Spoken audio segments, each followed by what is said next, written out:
ఆకాశం. అరే పూక ఇప్పుడు పీక్తానా సరేరా, మా దోస్తుగాళ్ళ చెప్పిన వాళ్ళ వచ్చినప్పుడు ఏం పీక్తావురా, వాళ్ళ పీక్తావారా? సరే సరే ఇప్పుడు పీకినవుతి, మళ్ళా మా దోస్తుగాళ్ళు వస్తారు అప్పుడు కూడా పీక్ దిగుతి.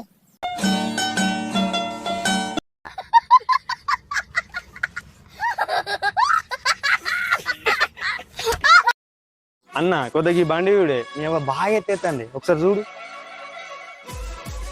బా తమ్ముడు, సాక్సులు వినాయిగా, లాభం లేదు. మరి వీడి దొరకాయి, కొత్తవి తెప్పియాలి. మరి ఇవి కొత్తయేనే, ఇవి వెయ్యి ఇవి వెయ్యి.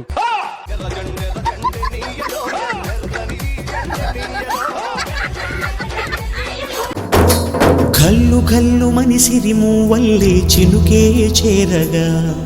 అరే అరే అరే బక్కోడా, నేను ఎంతున్నాను, నాకు మంది ఎంత వేసినవురా?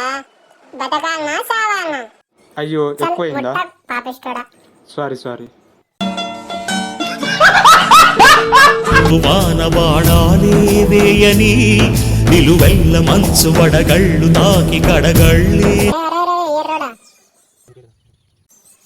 నాకు నీ పిల్లమే తాగరా, జప్ప ఉరుకుతున్నావు నీ పిచ్చి పూక. అయ్యో మరిచిన్న చూసుకోలే. ఇంకోసారి ఇట్లనే వేసినావు అనుకో, కాయలు కూడా కాయ నీ ఎర్రి పూక. కాటన్ ట్రీ, దీన్ని చూసినాక నా ఫీలింగ్. పత్తి చెట్టు ఇప్పుడే కింది నుంచి పై దాకా మొత్తం పలిగినావు. నేను ఎప్పుడు తీయాలనే, పలిగిందే పలిగిడు కాక మళ్ళా కింది దాకా కారుతూనే ఉన్నావు. మొత్తం డస్ట్ అంటుతుంది. ఏందే నీ పని ఇది? ఏమరా సిగ్గులేనాడా, ఎన్ని రోజులైందా నన్ను చూడడానికి రానికి? నేను పలిగి ఆడికి 3 నెలలే, ఇప్పుడు వచ్చి కారుతాను గీర్తాను అన్నమాట. సిగ్గులేనోడా, తూ నీ బతుకు చెడా, తూ మీ బతుకులు చెడా, అయ్యో బతుకులా.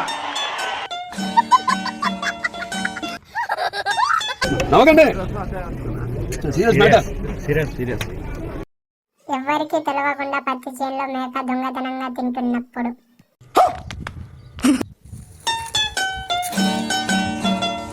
దొంగ మేక, నువ్వు వచ్చి పత్తి చేనులో మెత్తనావు. వాళ్ళు చూస్తే మాకు దండలు ఎత్తారు కదనే, నీకు బుద్ధి ఉన్నదానే? చీచి చీచి చీచి, మాకు దండకే పెద్దామని చూస్తున్నావానే నీ తల్లి. ఏమరా తెలక మాసినోడా, ఇప్పుడైతే ఏదో మొత్తుకుంటున్నావు? నీ అప్పటి నుండి ఎడిపోయినవరా? నా గుద్దలగలు కాలుతాంది, ఒకటే వర్రినా ఏడావు పడతలేవు, అందుకే తెంపుకొని వచ్చేసిన. వచ్చి ఇక మయమయ దంచుతూనే ఉన్నా. అయినా ఇప్పుడు ఎందుకు వచ్చినవరా? నన్ను సగం కూడా తినలే. నీ ఇంకో గంటకు రాపో, కథం చేస్తా నీ యాదవా. పోరా పో. అవునా? సరే మేసుకో.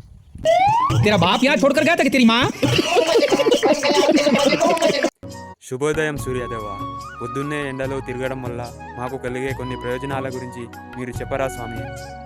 అది తెలిసి అయినా మేము ఎండలో తిరిగి బాడీని అయితే స్టిఫ్గా ఉంచుకోవడానికి ట్రై చేస్తాం స్వామి. ప్లీజ్ బోధించండి. ఏం చెప్పావురా? ఇందులో నీకేం అర్థమైందిరా? అర్థం కాకే ఏం చెప్పావురా అని అడిగాను. శుభోదయం పుత్ర, అందరికీ నమస్కారం.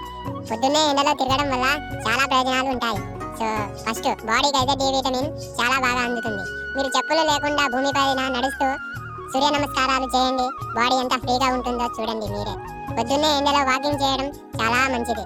మీరు సాయంత్రం వరకు ఎండలో ఉండవలసిన అవసరం లేదు. పొద్దున కేవలం 10 గంటల వరకు మీరు ఎండలో ఉంటే కనుక బాడీ అనేది చాలా ఫ్రీగా ఉంటుంది. మీ కండరాలకు ఈ డి విటమిన్ అనేది చాలా అవసరం. సో అది మీకు పొద్దున 10 గంటల వరకు మాత్రమే దొరుకుతుంది. ఆపై మీకు దొరికే డి విటమిన్ ఎక్కువై మీకు డిహైడ్రేట్ అనేది అయిపోతా ఉంటారు మీరు. సో మీరు కేవలం 10 గంటల వరకు ఎండలో ఉండటమే మీకు సురక్షితం. ఆ తర్వాత వచ్చే కిరణాలు మీకు సురక్షితమైన కిరణాలు కావు, అవి కాస్త వేడిని ఎక్కువ కలిగి ఉంటాయి. సో పొద్దున్నే మీరు వాకింగ్ చేయడం, ఎక్సర్సైజ్ చేయడం అలాంటివి చేసినప్పుడు కాస్త ఎండ మీ మీద పడేటట్టు చేస్తే దానికి నేను సహకరిస్తాను. సో ఇది పొద్దున్నే ఎండలో తిరగడం వల్ల కలిగే ప్రయోజనాలు. సో అందరికీ ధన్యవాదములు. పుత్ర, ఈ వీడియోని అందరికీ షేర్ చేయి, నలుగురికి షేర్ చేయి. అప్పుడే ఈ నా యొక్క గొప్పతనం మీకు కూడా తెలుస్తుంది. ధన్యవాదములు. సీరియస్